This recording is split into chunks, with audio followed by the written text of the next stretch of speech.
és segítenek, és lehet, hogy sokszor a saját munkájukat adják el azért, hogy a többieknek példát mutassanak, van, amikor ez használ, van, amikor nem.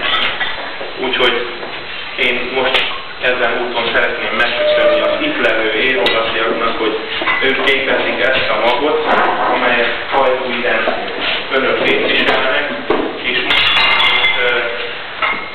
hozzáfognák az étkezéshez, ágykezeléshez, imádságot tenni.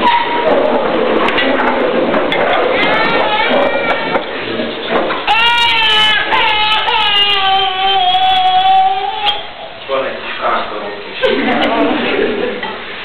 Urunk Istenünk, mennyei Atyánk, a Te szent kegyelmedből vagyunk itt.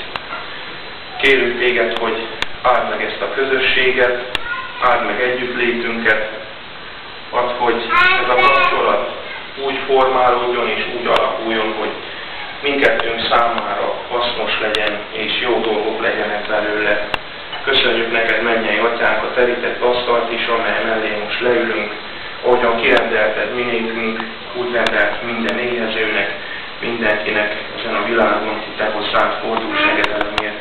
Áldott Jézus, légy vendégünk, áld meg, amit adtál nékünk. Amen.